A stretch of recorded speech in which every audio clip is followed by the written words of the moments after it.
Two things happened this week that almost no one connected. The UAE unveiled a chip with 4 trillion transistors. For context, your best GPU has maybe 80 billion. This thing has 40 times more. Now, transistor count doesn't directly equal 40x more performance. Architecture matters more than raw count. But scale at this level fundamentally changes how models are trained and what becomes possible. And China?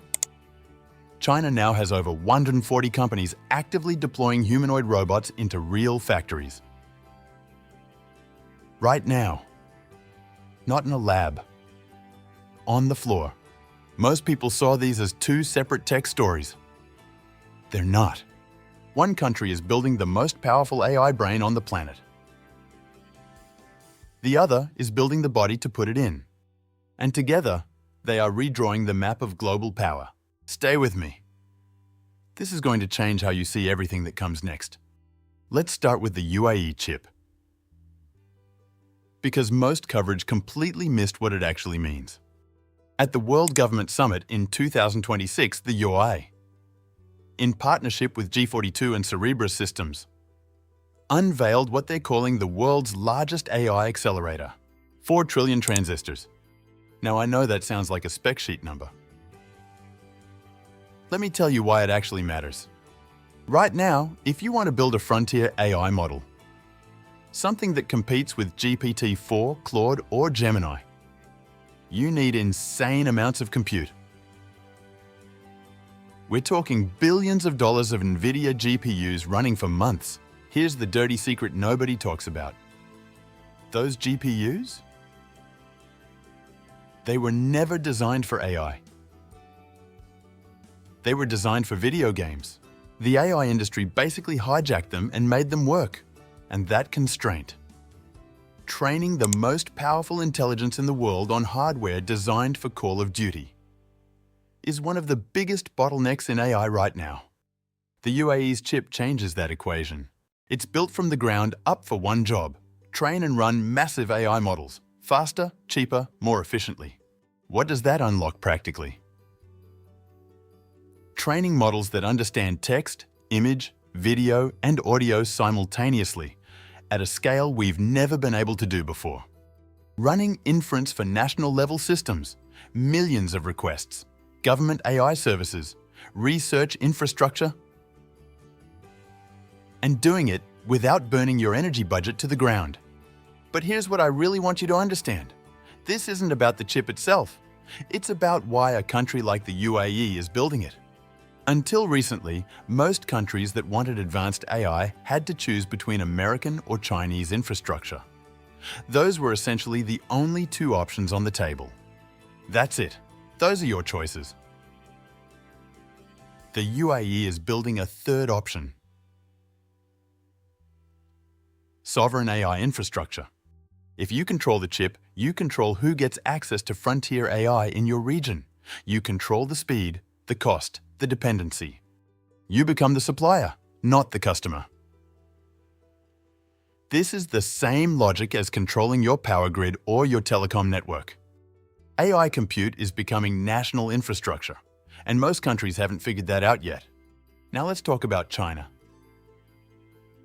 And the 140 number, because that deserves to sit for a second.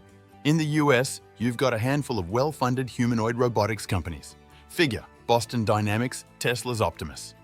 They're moving carefully, iterating slowly, trying to build investor confidence. In China, there are over 140 companies doing this in parallel, right now, today, backed by roughly 26 billion in government funding.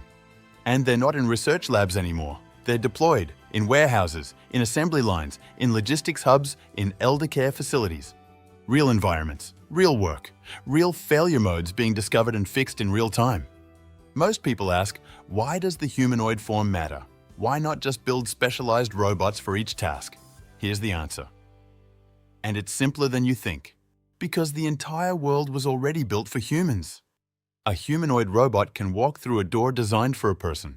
It can climb stairs. It can pick up tools made for human hands.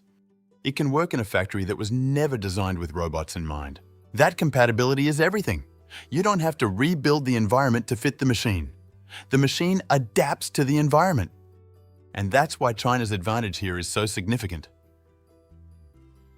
Because they have three things other countries are scrambling to find. 1. Manufacturing scale. China produces the majority of the world's electronics components. If you're building a humanoid robot with thousands of parts, motors, sensors, actuators, power systems, the entire supply chain is already there. 2. Iteration speed. A hardware design that takes 6 months to test and update in the US can happen in 6 weeks in China because the factories, the suppliers, the testing environments. They're all in the same ecosystem. 3. Government deployment access. A robotics company working on warehouse logistics can get a real warehouse to test in. A company working on factory robots gets factory partnerships. The feedback loop is compressed in a way that's almost impossible to replicate from outside. And here's something almost nobody is saying yet. Software-only AI has hit a wall. You can have the most intelligent language model ever built. But it can't move a box. It can't assemble a component. It can't interact with the physical world without a body. Once you put intelligence into a robot body that can act in the real world, something changes. You've gone from intelligence as a tool to intelligence as a worker. That's the economic shift that actually matters. So now let's put these two things together. Because this is where it gets interesting. The UAE is building the most powerful AI training infrastructure outside of the US. China is building hundreds of intelligent robotic bodies and deploying them at scale. Are these two things coordinated? Almost certainly not.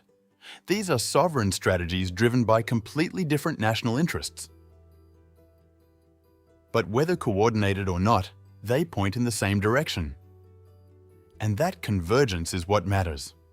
The brain and the body. Separately, they're both impressive. But here's the thing about intelligence without a body. It's contained. It lives on a server. It answers prompts. It's useful, but it's passive. And a robot without real intelligence? It's just an expensive machine that does exactly what you programmed it to do. Nothing more. Nothing less. But when you combine sovereign compute powering genuinely intelligent AI with robotic bodies that can act in the physical world, that's when the economics completely flip. That's when you have a machine that can do economically valuable work. Without constant supervision. At scale. In every industry where physical labor exists. We're talking manufacturing, logistics, construction, healthcare, agriculture, the sectors that employ the most people globally. The sectors that are hardest to automate with software alone. The next AI race isn't about who builds the smartest chatbot. It's not about who has the best API. It's about who can deploy intelligent machines into the real world, reliably, at scale, at a cost that makes economic sense. And right now, the country or coalition that controls both the compute layer and the deployment layer wins. Let me leave you with this. Every major technological power shift in history came down to the same question. Who controls the infrastructure? Not the application, not the interface, the infrastructure. The railroad, the power grid, the internet backbone.